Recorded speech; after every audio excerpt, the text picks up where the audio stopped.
This episode of GenreVision is brought to you by our premium subscribers at patreon.com/GenreVision. If you become a premium subscriber for just $5 a month, you can get access to all of the bonus material we make for the GenreVision network of shows. That includes GenreVision, FinFlix, Third Time's the Charm, and additional material that we make exclusive for Patreon. Greetings, loyal listeners and new recruits. I'm Drew Deitch. I'm Travis Newton. And this is GenreVision. Every week, Travis and I review and recommend horror films, action movies, fantasy flicks, sci-fi cinema, and more. And we're kicking off October with a Patreon listener-submitted theme month, Haunted Media, which is pretty great for October. We actually did this as a poll, which thank you for everybody who voted in the poll of our theme month submissions. I thought that was really fun. And we reserve the right to use any of the theme month submissions in the future because we had some really good ones. Sure. Maybe we'll do another poll. Who knows? But we have enough options submitted by our lovely Patreon people that we could draw from that well. Many movies and lots of fun ideas. So thank you again to our wonderful people on Patreon. There is one thing we wanted to ask of you before we get into this, and that is if you have not yet reviewed GenreVision on the Apple Podcast Store, please do so. Take some time out of your day and look up GenreVision and give us a star rating and a review. It's really important for the rankings of the show on iTunes. And the higher we rank, the more visible the show is to people who are discovering the show for the first time. So if you want the podcast to continue to grow as it has, please leave a review and a rating on the Apple Podcast Store. So we're kicking off Haunted Media with Demons, and we did not expect to do this, but surprise, this is a double feature episode. We're also going to be talking about Demons 2 a little bit later because we both ended up watching Demons 2. And if you haven't seen Demons 2 yet, don't worry. It's almost the same movie. Pretty much. But Demons, this directed by, well, it's credited to Lamberto Bava, who is the son of the great horror master Mario Bava. The names attached to this are a lot of luminaries in not only Italian horror, but just Italian genre film. Claudio Simonetti, who does the score, who was the frontman for Goblin. Dario Argento is a producer and also one of the credited screenwriters. There are some other names in here that I learned some wonderful trivia about, as far as one of the screenwriters is also the screenwriter of Once Upon a Time in America, which blows my mind. Yeah, the other screenwriter wrote Killer Crocodile 2, and Devilfish, so you might hear him spoken about. Oh, yeah, I think you're talking about Dardano Sarchetti. He has endless exploitation movies attached to his name, which is beautiful. But the fact that there are 4 credited screenwriters is, I think, going to be important when we talk about the quote story of Demons, because Demons is the kind of movie that is all premise. It is nothing but, and the premise being that a bunch of people are going to come to this special premiere of some movie that they've been given free tickets to, that have been passed out by a strange metal masked man played by Michele Soave, who would go on to be a very acclaimed director in his own right. And they're going to show up, and of course, when they get there, some bad demon shit's happening. People are going to turn to demons, and demon shit's going to happen. I hate, it's going to sound really reductive describing the movie that way. That is the movie. Sure. I mean, it's an extraordinarily simple premise. I don't think there's anything wrong with that. I don't know if it's quite high concept, but I mean, the title of the movie is Demons, and that's exactly what you get. The opening credits, though, and the first couple of minutes before we get to the movie theater do serve as a fairly good tone setter. I do love that there is a credit in the beginning while we're on this train headed into, I forget which town in Germany it is. It might be Berlin. Well, this is West Berlin, because this was still when there was West and East Berlin. Right. So this was 85. And I love that you see a credit on the screen of featuring original songs by Rick Springfield, Motley Crue, Scorpions, Go West, The Adventures, Billy Idol, Accept, and Saxon. And then, of course, the original score, as you mentioned, is great. So we're hearing the original score by Claudio Simonetti, and it includes some really fun riffs on In the Hall of the Mountain King, which is fun. A little Edvard Grieg. I love that. I said to you that this opening track is like Final Fantasy final boss music. Sure. Like it's just immediately got a great dark mood, but it's really, pumping you up. And there's I think they're saying demons at one point, on the track where he's like, demon, demon. Wouldn't surprise me at all, knowing great. What Goblin liked to do with Witch in Suspiria. Yeah, exactly. But it sets a perfect tone, and we are introduced to, I guess, a main character, because we're going to talk about the idea of main characters in demons movies. We meet Cheryl. Cheryl, played by Natasha Hovey, sorry. She's a student. She's about to go to some college class, but she sees this strange silver-masked man, gets a ticket from him, ends up going back to him and getting another ticket for a friend, and they're going to go see the movie. And this really is the very beginning of the movie, and immediately we are at the theater. We are getting introduced to our ensemble of characters who have shown up for this movie. This is just a thing I love in movies like this, because they're at a movie theater. There are tons of posters everywhere, and you'll see stuff for like Four Flies on Grey Velvet and like all these, fun little nods. There's a poster for the Werner Herzog remake of Nosferatu, like all that kind of stuff. It's like, oh, this is great. And this building that they shot the exteriors at for the Metropole Theater, which I will say, I love the name Metropole for the theater. It's great. And I love the flyer design. Just from a design standpoint already, the movie has sort of made its case as like, oh, this is really, really fun. Yeah. It's artsy. It is not an extraordinarily beautiful film cinematographically, but it's very apparent early on that's like, oh, this movie has a perspective artistically, cinematographically. It's going to do something, if not interesting, at least cool looking. It has an attitude. Yeah, it's got a lot of sort of an art punk attitude. Yes, that I think, not only because of the soundtrack, the people that was able to get for the soundtrack. I think just from the ground up, this is a very kind of hard rock punk horror movie. Because of that, it kind of throws a lot of conventions by the wayside to just do what it wants to do, which is rock out and have a good time. And for a horror movie about a bunch of people turning into demons, that's all it wants to do. And it's like a music video premise stretched to 88 minutes. Yeah, that's a really good way to describe it. And that sounds tedious, though. Like, there is a tedious version of that, but luckily this film is not it. Well, I think in the long run, because this movie, for having 4 credited screenwriters, has to have the least amount of character development I've ever seen in a movie. Yeah. There are not characters in this movie. There are archetypes. Like, you will see, it's like, okay, here is the grumpy older guy and his wife. Here are the young college kids who I love the romantic plot that happens in this movie are just randos that they run into. Like, it's Cheryl and her other friend, Kathy. And they're just going to go to this movie theater. And then these other 2 guys show up, George and Ken.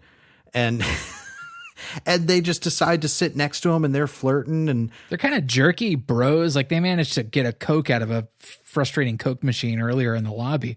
But otherwise, they're just sort of like dudes, like just random muscly dudes that show up. It's great. I love it. What I do like about all these characters, like, even though they don't really have any development, is they're not really given the same treatment as fodder characters are in American slasher movies. Like, they're not going out of their way to make these characters annoying. I mean, I could argue that a little bit. Some of them, yes. One of the greatest characters. Oh. Tony, the pimp, played by Bobby Rhodes. He's not annoying. He's incredible. Well, they're smoking in the theater. Like, they're smoking weed, and they're told that's not allowed, and they don't care. He's like, man. But I just felt like that was at some point an extension of the fuck you attitude. And he says it to the usher. The usher early on is kind of creepy. There's some implications that, like, ooh, maybe the female usher is in on it. Eventually that's not the case, but like, when the pimp Tony shows up with his 2 prostitute friends, one who's named Rosemary, I forget what the other one's name is, but Rosemary is actually the first one to succumb to demonic possession. So here's how this all plays out. When our characters are all sort of being introduced, they're all walking into the lobby of this theater, and in the lobby is this setup of props on display for this like premiere. The props are like a red dirt bike. There's a mannequin sitting on it, and it has like leather fetish gear on with black leather and spikes. In one hand, it has a katana.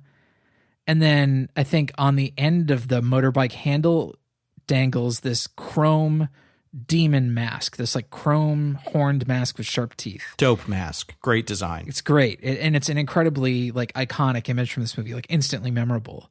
And so Rosemary, one of the two prostitutes who's working for Tony, she takes the mask and she puts it on. When she takes it off, she sees that she has this little wound on her face. You know, it scratched her, she says. This doesn't appear to be any sort of big deal at first, but they all go into the cinema. They start watching the movie, and it appears to be like a fairly run-of-the-mill horror movie. Let's talk about the movie within a movie for a minute. Yeah, because this is haunted media, and this is, I think, an interesting argument to be made with demons is I argue that it is a haunted movie, that is part of it. Because in this movie, we have four characters, 2 men, 2 women. One who is also played by Mihaly Suave, which means maybe that is the masked guy that we saw earlier. I don't know. I mean, he has a dual role in the movie. What kind of significance that has, I have no idea. We don't know. But in this, they are going to investigate some crypt that supposedly holds the tomb of Nostradamus. So they're investigating, and eventually they do find the sarcophagus, basically, which I love, is written in English, Nostradamus on it. Adorable. In this, they find a book. I'd seen this movie before, but I forgot. I was like, oh, does the book play some sort of significance? Is there some specific incantation they have to say? But then they also find the mask that we saw in the lobby. During this, the Mihaly Suave character in the movie puts on the mask and is fooling around like, hey, look at me, I'm a demon. And he takes it off and has a scratch on his face. Same scratch Rosemary had. Yep, same scratch, same place. And in this moment, in the movie, within the movie, there is a zoom to the scratch up on his face. Then we cut to Rosemary, and all of a sudden the cut she had has started bleeding again. At this point, Rosemary, sensing the bleeding from her face, gets up and leaves the theater and goes to the restroom. And as she's in the bathroom looking into the mirror, the cut has grown into a pustule, a huge zit, and it pops and bursts. And immediately I knew, I was like, ooh, this movie is going to be goopy and it's fun. Like, the movie starts showing its true colors at that moment, bursting and shooting all over the place as she's looking in the mirror. And she goes and hides in one of the toilet stalls. And her friend, the other prostitute, comes to look for her. And when the other prostitute finds her hiding in one of the stalls, Rosemary turns around, and there is this incredible moment where we see that Rosemary has transformed into her demonic form. You know, claws, incredible contact lenses, demon teeth, green slime pouring from her mouth. It is an instantly iconic image as Rosemary turns around to the camera and gives that look. Great close up. Well, and I think they have like a wide angle, like fisheye lens on the camera at that moment with the close up. So it is just super distorted. And I know they employ that a couple times in the movie. And it immediately adds this layer of unreality to these images. Because like, if you break it down, the demons as we see them are mostly pretty, it's like, okay, there are a couple of denture gags, some contacts, some claws, and some slime.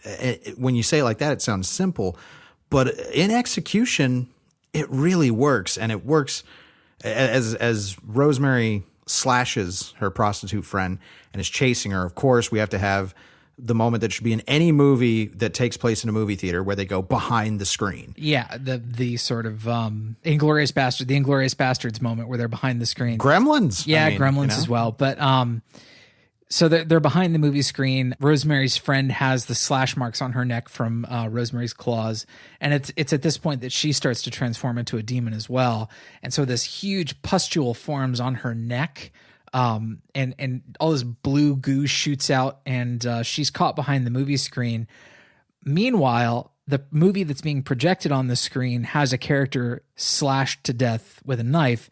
And as the killer is ripping open this tent, Rosemary, who's transforming into a demon, rips open the screen and falls out. So it's clear at this point that the movie is presenting a couple of like synchronous events, like when Rosemary is transforming into the demon, it's as a character, I think, is stabbing himself to death. It's either that or another character is turning into a demon in the movie. This is where my argument for it being valid as haunted media, as a haunted movie. I think as the movie goes on, we hear a bunch of different theories as to why this is happening. Like, oh, it is the movie. No, somebody else says later it's the theater itself that's cursed and all this. but I believe it's all connected, that it is all part of a spell. And I mean that both within the canon of the movie and the meta text of the movie, that this movie that is playing is part of a spell that is being cast. Because the commentary of this, and Argento has spoken about this, that it is a very clear commentary about refuting the idea, by making it something literal, the idea that watching movies creates, violent behavior. There is that, and there's also a really brilliant idea that was put forth by the New World Pictures release of this stateside. New World Pictures was the company that had put it out on video, and their ad for it said this is a movie about audience participation. And I was like, that's a funny gag, but it's also true.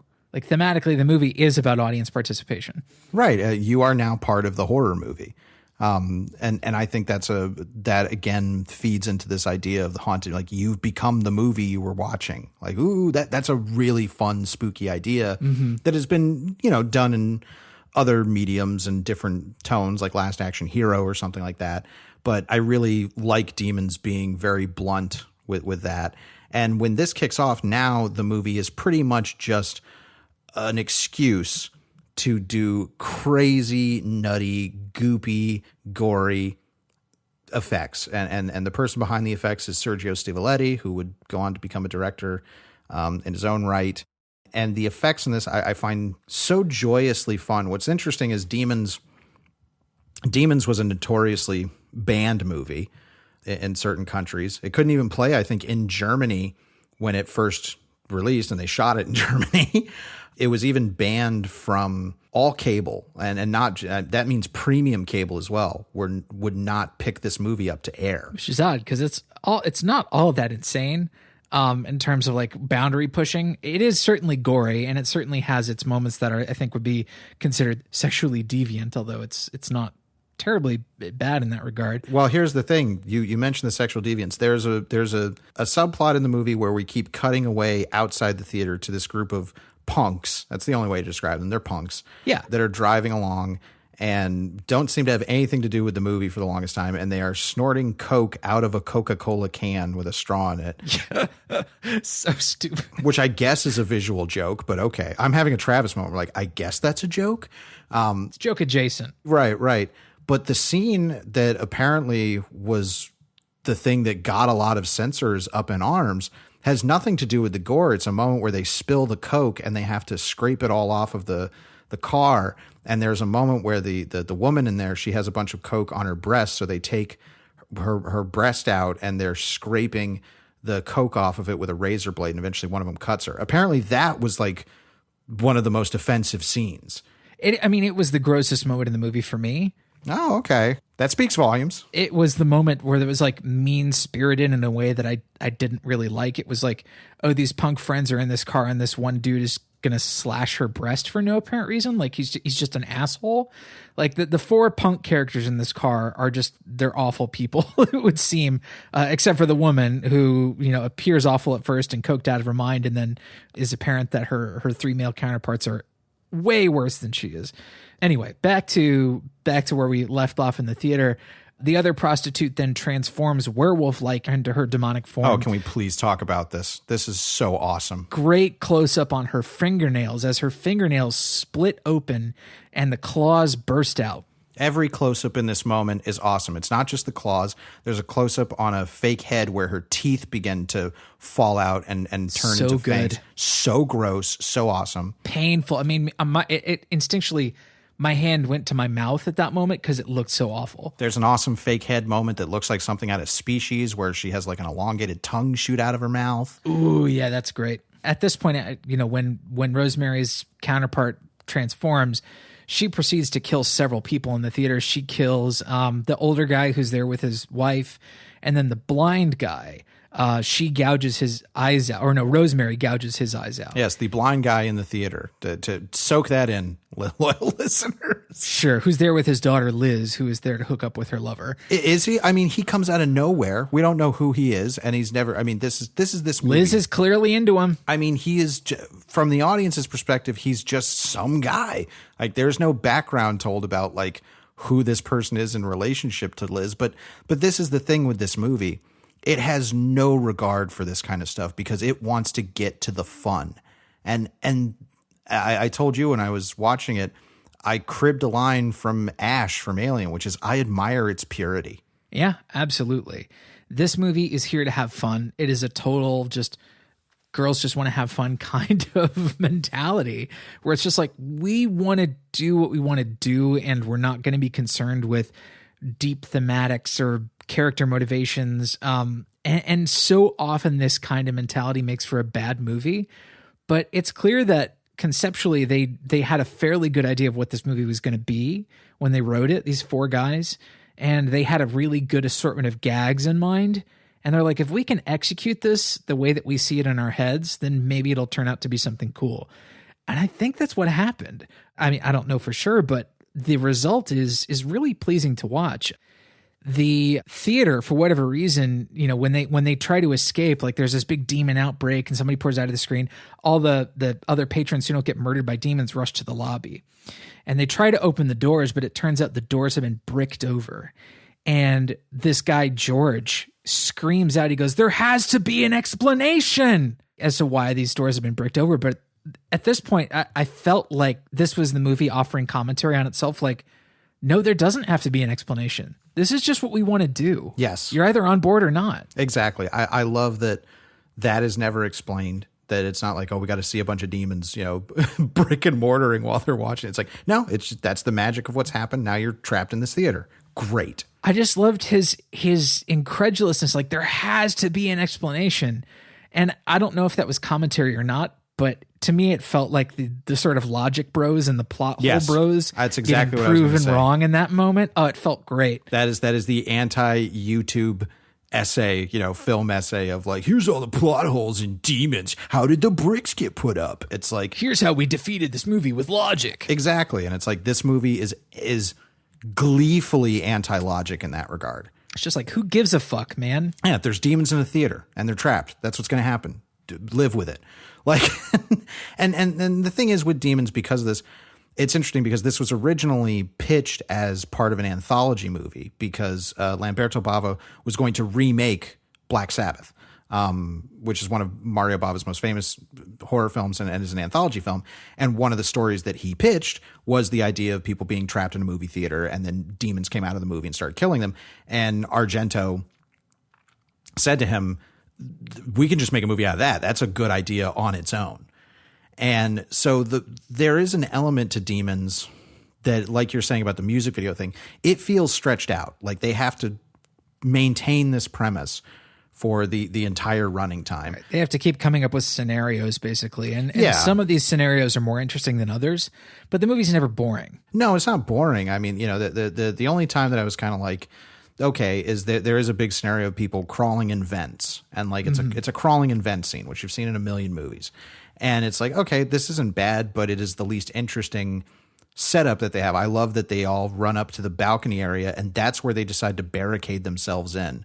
Like, it logically, that is the dumbest thing they could have done, but stylistically, it's great. Yeah, it presents some interesting challenges and fun ways for this to go. But it is at this point, like, you know, it cuts outside, we meet the punk characters, and then we cut back in, and they think it's like, oh, okay, this is the movie that's causing these problems. Like, we have to stop the projector from running the movie. So they all decide to break into the projector room, and there's no projectionist. The whole thing is running on its own. And so they smash everything and decide to stop the movie. But at this point, it's too late. The demons are out. This does nothing. And they hear from the blind guy. The blind guy says, it's not the movie. It's the theater. It's the theater that kills. And we're like, okay, sure. Whatever. Like, I don't care. Like that. And I like that the movie is positing possibilities and it never commits to any of them. And I actually find that admirable. Sure. It's like a dream. It just keeps rolling on and rolling on. Logic be damned. And I like that there are things that are never explained. It's like, wait a minute, what was this? Like, who made this movie? Like, why is this going on? And I think it would be very easy for viewers to get hung up on those ideas. But part of the reason I like Demons so much is because it has no regard for those things. It's like, nope, doesn't matter, because the thing that matters is look at these demons, like, and look at all the crazy shit they're doing. So this is, I think, like the halfway point of the movie. A bunch of characters bust a hole in the wall of the theater and try and break out of it, but it turns out it just leads to some more like dead ends of like bricked off rooms and things like that. The punks manage to find their way into the theater. The demons are spreading. Like the demon thing is like, it's an infection. Like if you get scratched by a demon or bitten by a demon, you become a demon. It's essentially a zombie film. Like some people become demons functionality. just because the movie wants them to become demons, just because it's like, oh, it was time. Like that air vent sequence you were talking about, where it's the one young boyfriend and girlfriend crawling through the air vents, and he keeps hearing demon claws scratching on the vent behind them somewhere. And he's like, we have to go. We have to get out of here.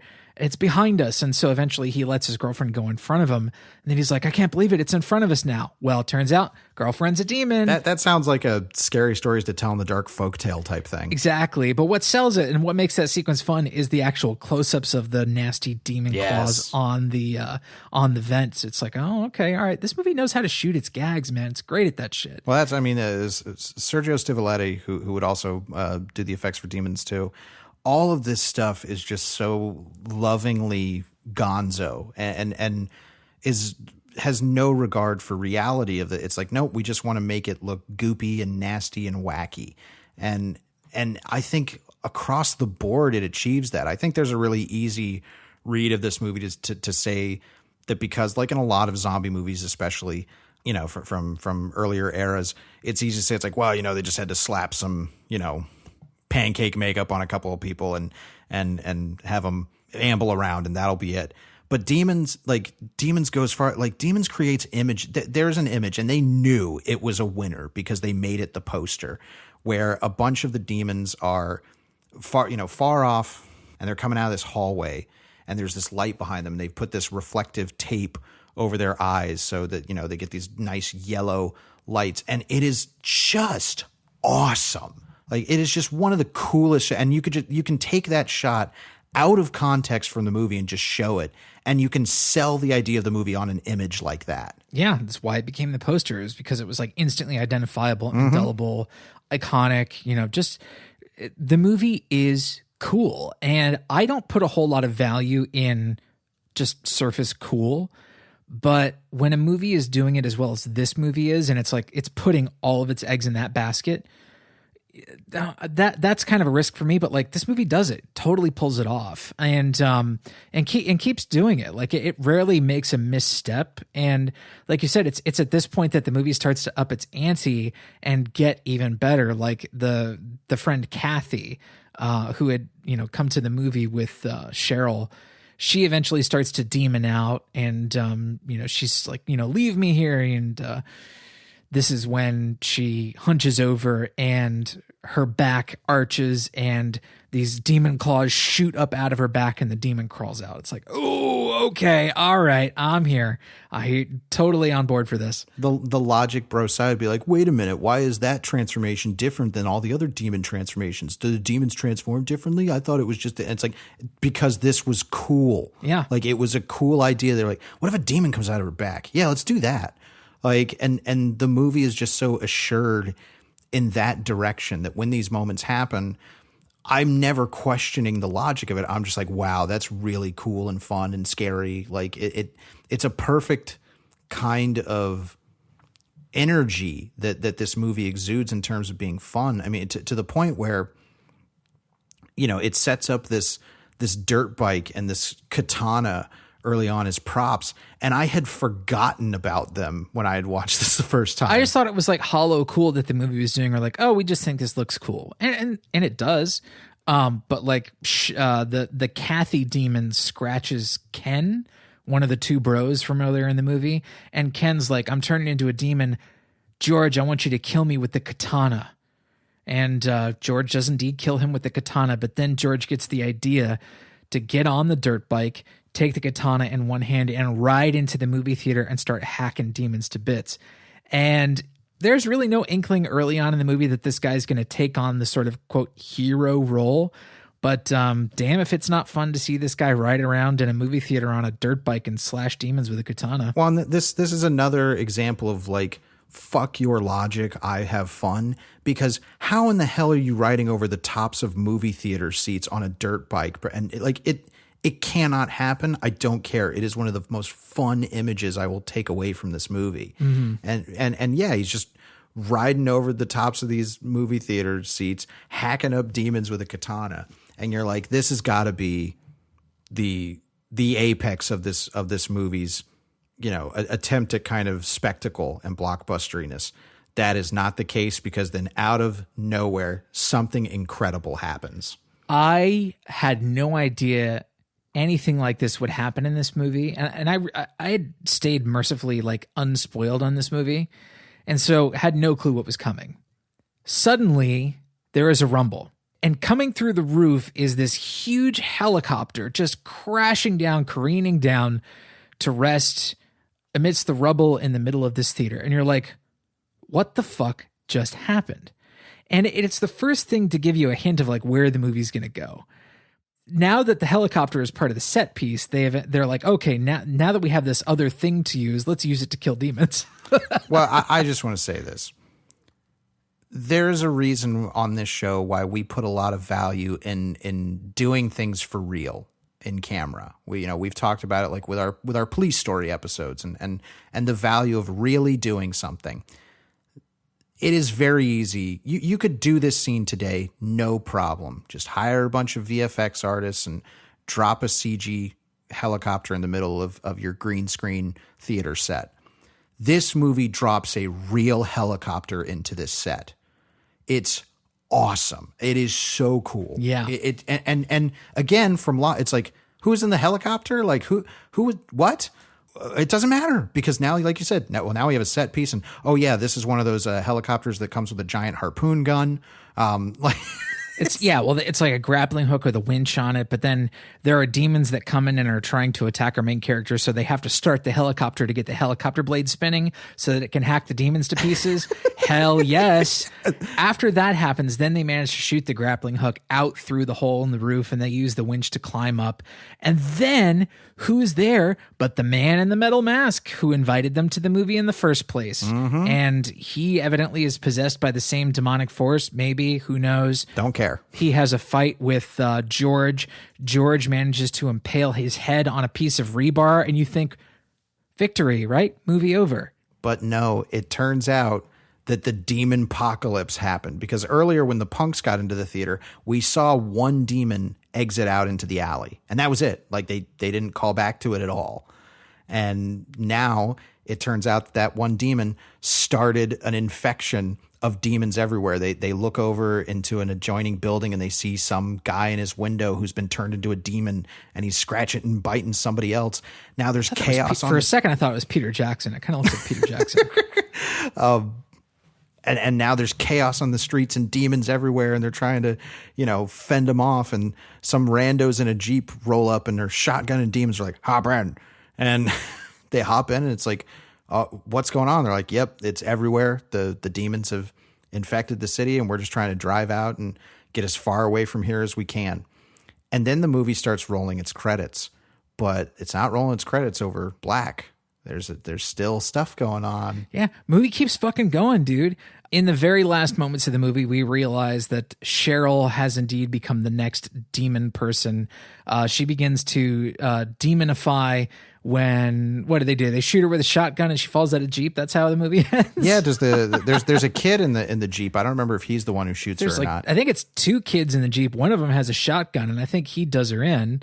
And she falls out of the Jeep and is laying on the highway, and the Jeep drives away, and fucking that's it. It's like, whoa, the movie, like the way the speed and the force with which this movie hits in this final act is like, holy shit, what? It is so surprising. The way that we describe it can't actually capture the feeling of surprise and delight that this gave me by like, I had no idea this movie was going to take this far. Well, and I think it leaves you on a really high, fun note. It's depressing, like story wise. But I don't care about. Was these it though? characters. Did we really care about these characters? I mean, that's the thing. I think it's trying to be a downer ending, but then Claudio Simonetti's music, it's like, and I'm like, yeah, fuck yeah, demons. Like that was metal as fuck. Yeah, that's how I feel. And it is such a joy. And so when we did this, we watched this on Shudder, and Demons 2 was on there. And I had never seen Demons 2. And Travis was like, you know what, I'm watching Demons 2. Like, I had such a good time and it's right there. And I was like, well, I guess I'm going to watch Demons 2. I'd seen Demons before, but had never seen Demons 2. Was very familiar with the poster box art and stuff. But never checked it out and the only thing I ever heard about it was that it was pretty much slapped together as quick as they could once Demons was so successful. It was an incredibly successful movie. Damn near the same crew in the second one. Same actors. They reused a bunch of the same actors, and they kind of took the same structure and set it in a new location. And while it acts as some sort of fun meta commentary on the first movie, I wouldn't say Demons 2 is entirely successful at being its own thing, but it does succeed at being pretty fucking fun. I will agree. Demons 2 is kind of I think a great indicator of what happens when you have a sudden immense success and have to create something immediately to follow it up, because Demons 2 is the same movie as Demons in its bones. It is the exact same premise, just they changed the location from a movie theater to an apartment building, which I'm sorry is just immediately a downgrade in the interesting facet, of being a location. But Demons 2 is more directly a haunted media story, because in this one, it is specifically a television broadcast of a movie that is very, very similar. The movie within the movie in Demons 2 is maybe more interesting to me than the actual movie Demons 2, because it proposes that the events of the first Demons happened. Yeah. Well, and it acts as like a weird meta commentary in the first movie, where like the first movie ends with 4 people driving away in a white Jeep.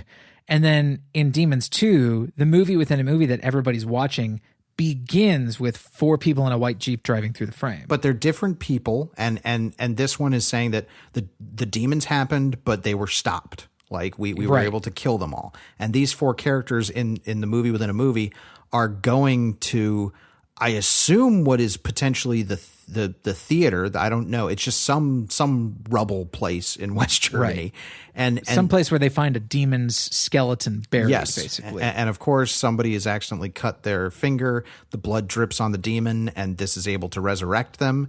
And the demon gets up and starts doing demon shit. But then this demon, which I love this kind of stuff, and I think the way this is executed in this movie is great. In which the movie's going on, and the character who's going, this is our Rosemary in this one. I believe her name was Sally. And she's having a birthday party. Yeah, she's having a birthday party, and she's watching this movie, and the demon in the movie turns and starts looking directly into the camera and walking towards the camera. I'm like, yes, come out of that fucking TV. And that's what he does. There's a great Videodrome type gag where they're projecting the image of the demon's face on the television, but the thing they're projecting it on is just this very thin, flexible piece of fabric that the actor behind it can then push their face against to make it look like it's the demon's face. It's such a simple kind of magic trick effect to me, but God, I love it so much. It looks fantastic. It's all in camera, so of course it all looks very, very tangible. And so, yes, the demons do come out of the TV because it's a haunted movie, and Sally is possessed, and she does turn into a demon. And shortly after her possession and turn into her demonic form, she's up on like a higher level of the apartment building. And what she does to spread the demon infection is she melts. She just puts out all this goop that starts melting all down the building and through the ceiling and down the walls of the outside of the building, and starts infecting other residents. Dope. I love it. It's such a cool... that I think is the best use of the location. Yes. That idea of like, well, we're going to have apartments. Well, how are we going to infect? We'll have the demon blood will be like this acid goop that seeps through, and like some guys in like some weird sauna machine thing, and it drips on him, and he turns into a demon and goes into the other room and closes a tanning booth on top of a woman. Sure. But the Demons 2, the best things about it, I think, are the fact that it doesn't do it enough, but it promises us an evolution in demon morphology. Yeah, it takes a couple different forms, most notable among them Demon Dog, Hello. There's a dog that gets some of the goop on it. There's a great line where the dog's owner sees the goop on the ground and the dog's growling at her, and she goes, "You didn't lick it." It's a great line. And the demon dog is snarling at her, and it's a real dog. And then we cut. Now it's a prop dog head, and its gums are folding backward onto its skull. Its teeth are falling out, and its fucking, real teeth are getting replaced with the demon teeth, and then its lips peel back to reveal this like demon maw.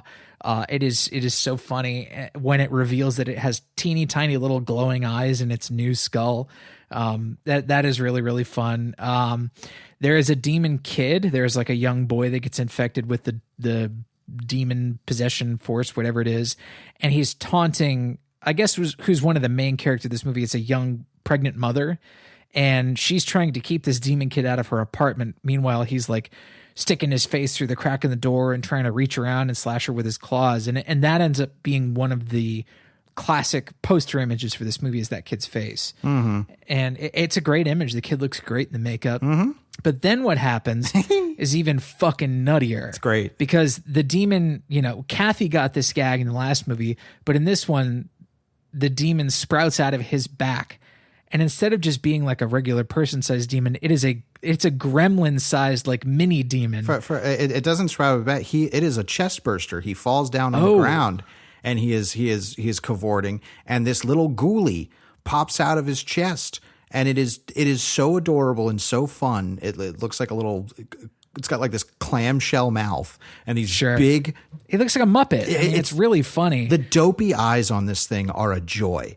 Like, they're so funny to me. And this thing, the visible wires and stuff like that in the frame with this thing, it's such a fun effect. Yeah. And it's, the vocal stuff they're doing. So it's just got this like voice. It really high pitched scream. Yes. And it's a funny thing. Obviously the only theme here, aside from like haunted media in this movie, is parental anxiety, because she's having to deal with like being attacked by children, and while she's pregnant, while she's pregnant, and then there's this baby-sized demon that comes to attack her, and all this sort of stuff. There's also another family. Yeah, there's like multiple parents that they because this movie also follows the beat of, well, we better cut away outside to stuff that doesn't matter. And in this one, we've cut to two different sets of parents who make comments about like, oh, we left like one of them is Sally's parents who are like, I can't believe we had to go out just because she wanted to have a party. And the other one is the little kid's parents who are like, I don't know. I think we better get back. The mom's like, I have a sixth sense that something's wrong.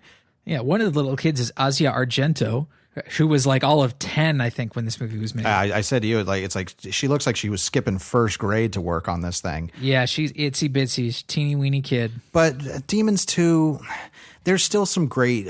Anything with the reflective eyes is like nip for me. It looks great. I love that. There's a great shot in this where the camera is looking up toward, through this staircase, aisle thing. Of the apartments, and at the very top, comically almost, all these demons lean over the edge, and you can see their glowing eyes, and it's like, like that's my reaction to that kind of stuff. It's just, that's fun. Yeah, this is a fun movie. It's not as cool as Demons 1. It doesn't do enough. Yeah, it as a double feature though, it's like you have no reason to not watch Demons 2 if you liked Demons 1. Yeah, I think doing it as a double feature is the best. Like, I can't really vouch for Demons 2 on its own. I think even just narratively and metatextually, it functions much better as a companion piece to the first movie, because for the most part, it is just a lot of like people running around in hallways, somebody trapped in an elevator. There's some cool stuff like, a guy climbing up elevator cables to escape a demon, and a bunch of people get trapped in a garage. The same actor, I believe his name. I said it earlier, but of course now I don't. It's the same guy who played the pimp Tony, who has he has the best voice in these movies. Yes, the dubbing, as always with these Italian movies, is part of the joy. And Bobby Rhodes. Come on. Yeah. Sounds like a Dragon Ball Z character. Yeah, he's just like, nah, she was a demon. Get out of the way, man. We got to go stop this movie from playing. So like he's like a fitness instructor in this one. And I think gyms are always a great setting for kills. They don't take advantage of it enough. Yeah, I like that he's like a super fitness instructor in the second one, and he has a whole bunch of like muscle bros at his disposal. Delightfully that kind of unaware 80s gay, which is wonderful. But like they get trapped in a parking garage, and there's some really impressive fun stunts later where cars are flying everywhere. But for the most part, this is more the movie that I would think to lob the criticism of, like, it is just a pretty basic zombie movie where it is just a bunch of hordes of people running around. Not even necessarily. I think they even may have toned the gore back a little bit in this. A kid has a chest burster come out of him, for God's sake. But yeah, this movie isn't quite as like close up, gory, goopy as the first one. No, it's not. It's not as close up, gory, goopy. It's not as wild and inventive, although it does have its moments. And it does have a fun ending. It's a fun ending conceptually. I think it's a little. I think it's a little bit of a letdown, certainly in comparison to the first Demons.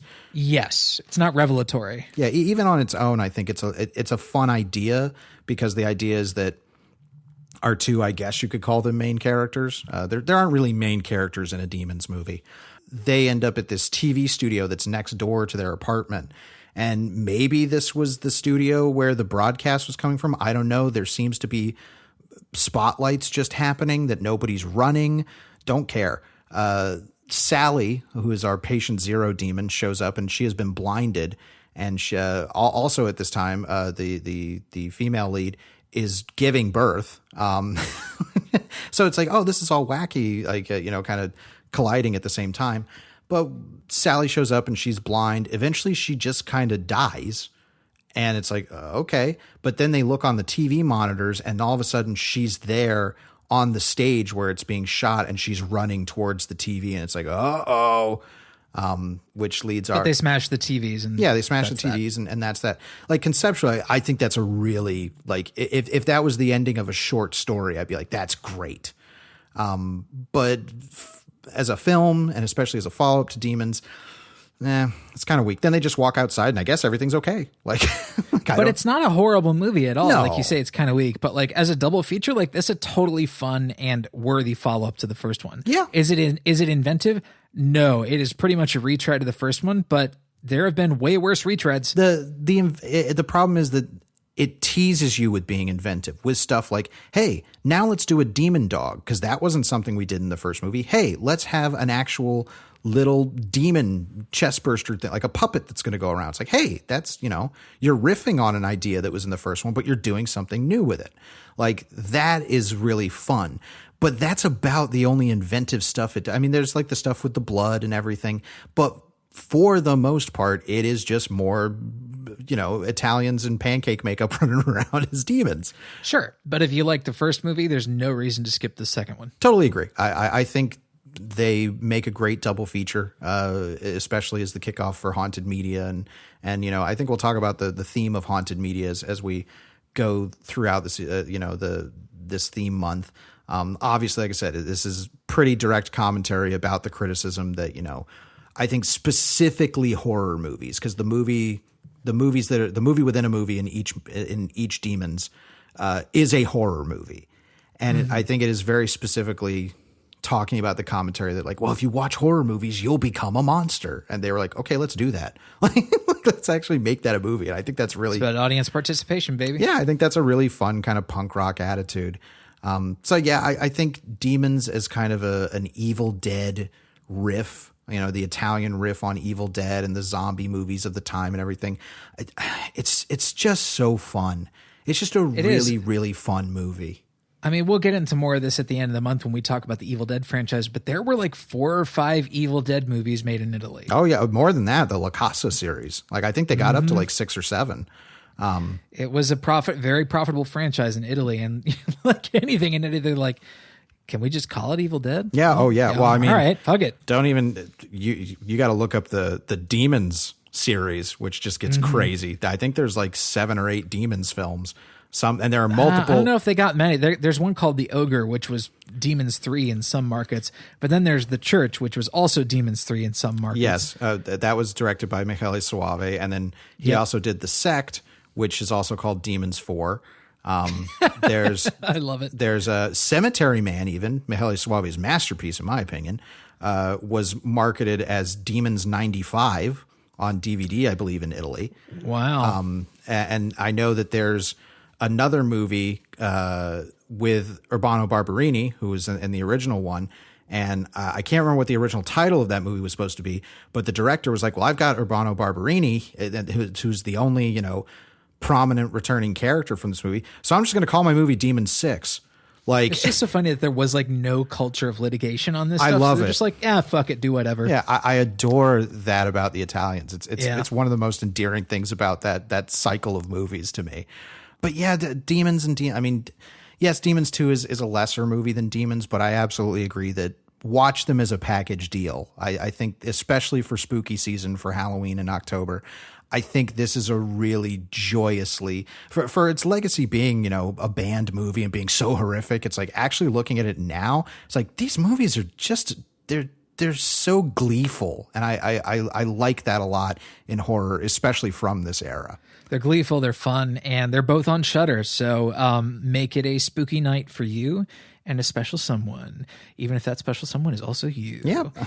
So let's go to the shelf. If you wanted to find something that was similar to these two movies, you would go to your personal shelf.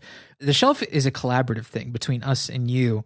We would like you to tell us what you would pull off the shelf for this particular double feature of films. And in order to tell us that, you can do so at GenreVision.com. Just find the post for this episode on the main page and comment on that post.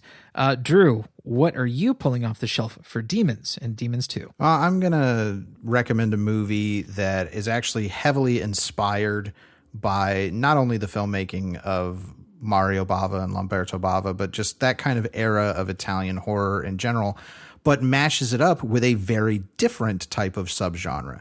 This is Bones, directed by Ernest Dickerson, starring Snoop Dogg and the absolute royalty that is Pam Grier. This movie, I remember obviously seeing ads for it back, I think it came out in 2000, and it was always a movie. It's like, oh yeah, it's like Snoop Dogg made a horror movie kind of thing, but never saw the movie. And only a couple years ago, finally dove into it and absolutely adored it has that same kind of attitude. Like, let's just do things because they look cool. The logic of this is secondary to just doing, like, executing these concepts in the most fun ways possible. Bones, the character played by Snoop Dogg, is a ghost who is seeking revenge. And there's a ton of great moments in this movie, including a demon dog, which made me think of it when we were watching Demons 2. But the moment that I remember the most from Bones is a small moment, but it's a moment that encapsulates that kind of attitude. Bones has appeared to one of the people that he's decided that he's going to get revenge on, and they're in some kind of pool hall, and Bones takes out a switchblade, and as he's walking towards this guy, he runs the switchblade across the felt of the pool table and cuts it, and the pool table starts to bleed. And it is Just cause it's like, that's awesome. I've never seen that in a movie before. And it is just, it thematically sets a tone for the scene. It's a cool image, and it stuck with me. And there's tons of stuff like that in Bones, from the lighting decisions to certain kind of lore things that they're doing. It's just an absolute blast. It is definitely a movie, I think, that on the surface a lot of people will dismiss because it's like, Snoop Dogg's in it. Snoop Dogg's really, really fun. You can tell he's having a blast.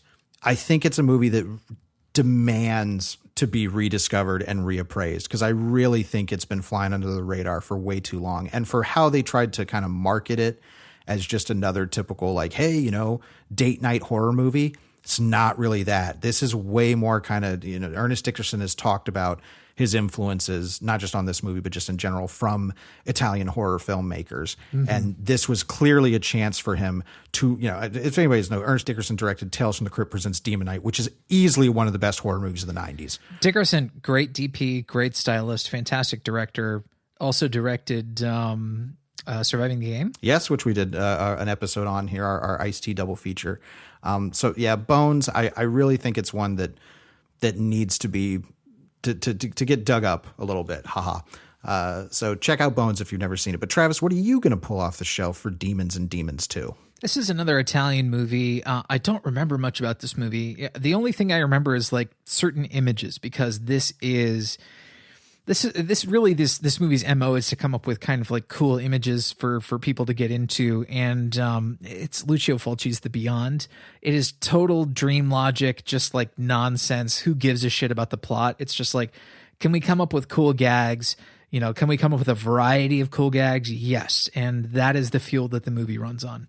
If you're into Italian horror and you haven't seen The Beyond, you owe it to yourself to do so.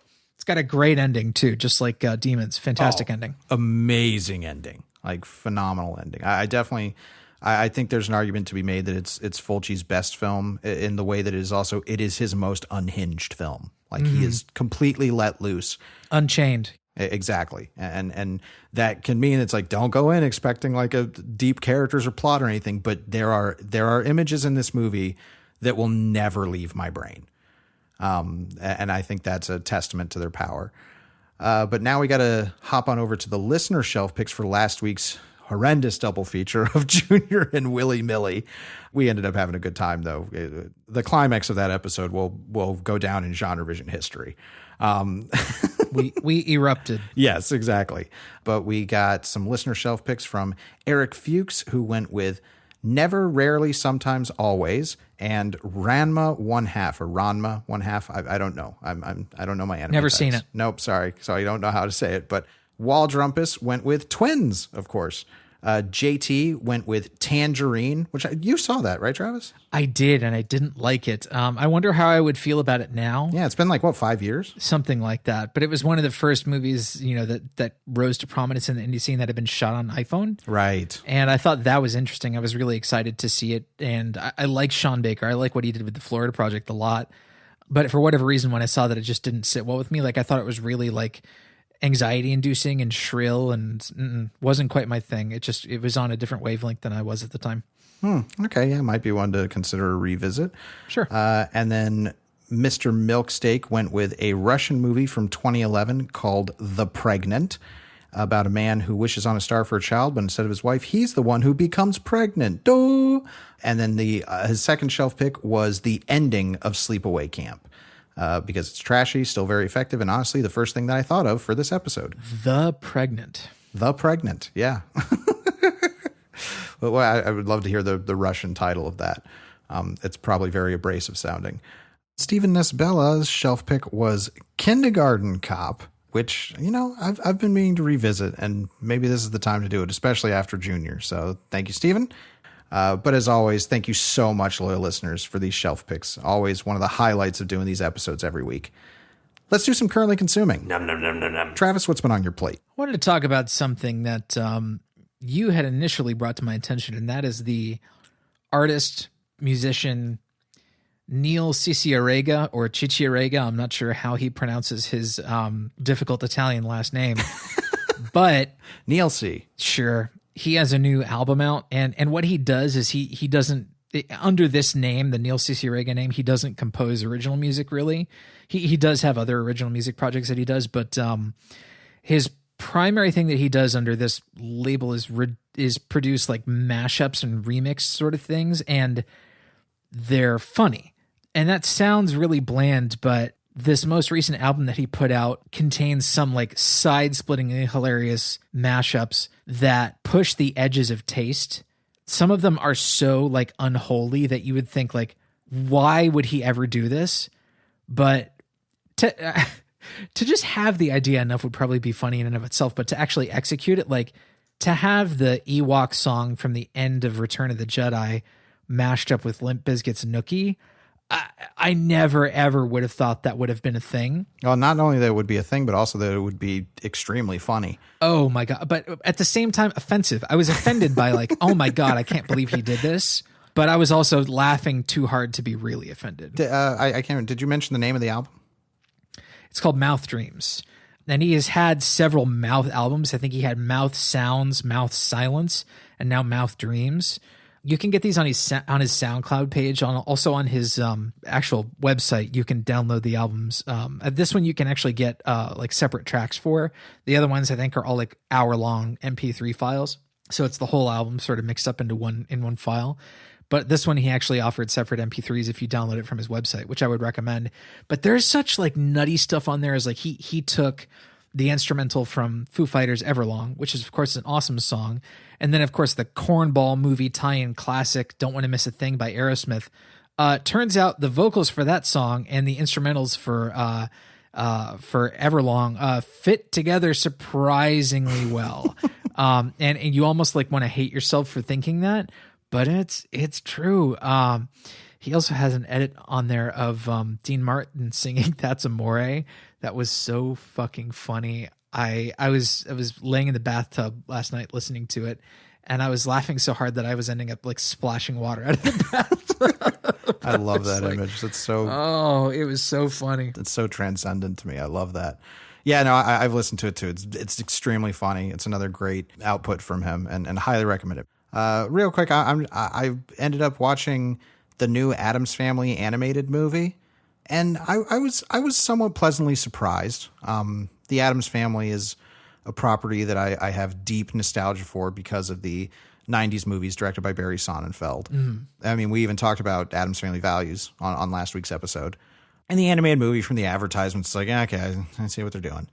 Watching it, I was mostly pleasantly surprised. I think it's a little safe in areas as far as the plotting, and they do some drama things that I kind of was not on board for at first, because it was like, no, the Addamses are supposed to be, super accepting and everything, and they kind of challenge that idea in this movie at first within themselves and to the outward world.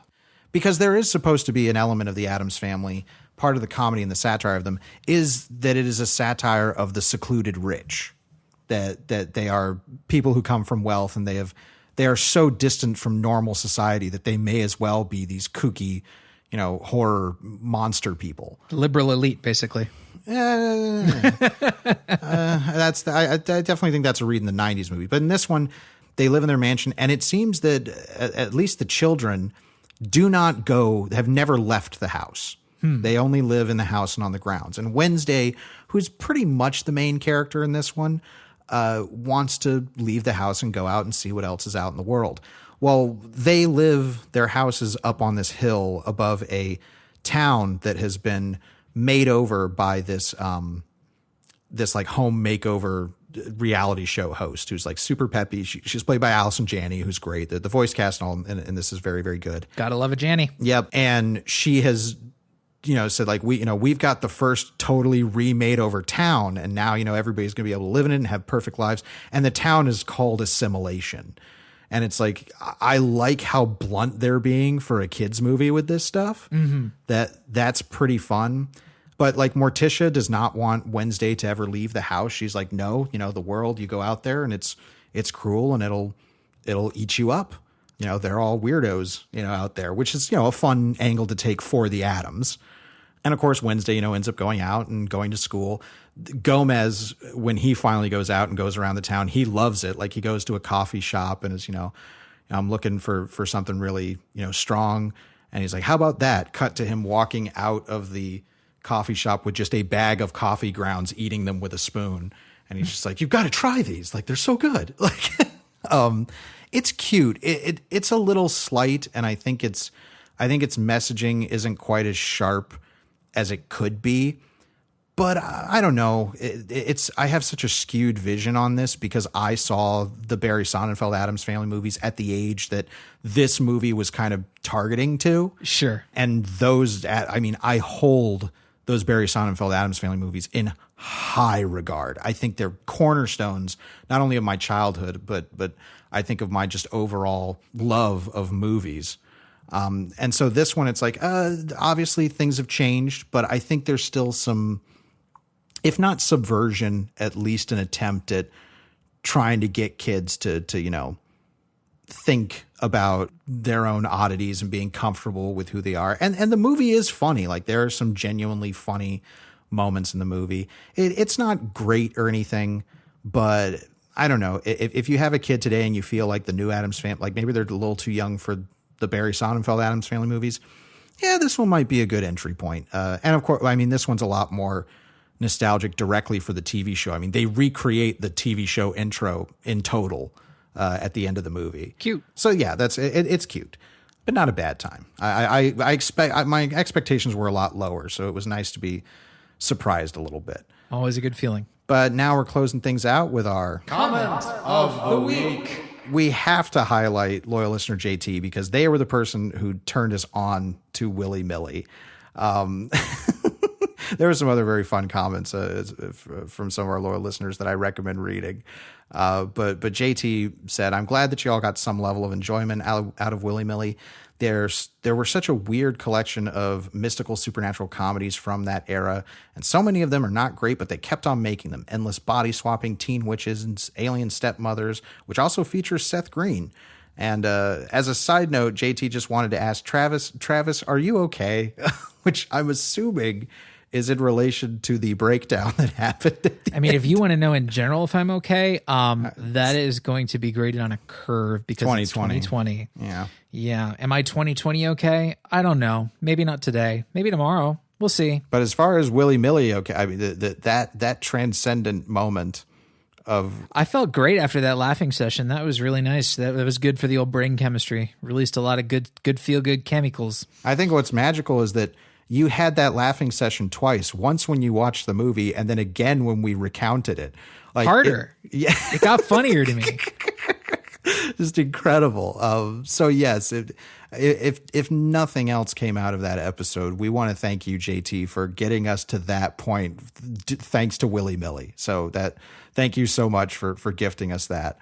But yeah, we're kicking off Haunted Media this month. I'm very excited for this theme. And next week, we're actually going to be doing a joint podcast episode with our very good friend, Deanna Chapman, who runs the podcast Welcome to Geekdom and Chat Cemetery, which Travis and I have both guested on.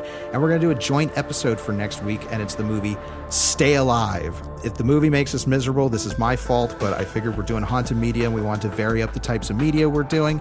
So we're doing, as far as I know, the only haunted video game movie. By the way, this was Drew's gimme for this month. So if it ends up sucking, blame him. He was the one who was like, we gotta do Stay Alive, bro. I'm like, okay, yeah. It's just a movie that I've always been curious about because it just seems so ridiculous to me. We should say, if you intend on watching the movie with us, do seek out the uncut version of Stay Alive. There's a PG-13 version and an unrated version, and we will be talking about and reviewing the unrated version. Yep. So that'll be next week on both GenreVision and Welcome to Geekdom. It'll be a crossover event for the first time in GenreVision history. Yeah, another cool way to celebrate spooky season. So we look forward to it. We look forward to chatting with Deanna about a haunted video game movie, and we hope you're looking forward to the rest of Haunted Media Month. As always, we want to thank you so much for listening. I'm Drew Deitch. I'm Travis Newton. And we'll see you next week. Right here on GenreVision. Or Welcome to Geekdom. Demon. Witch.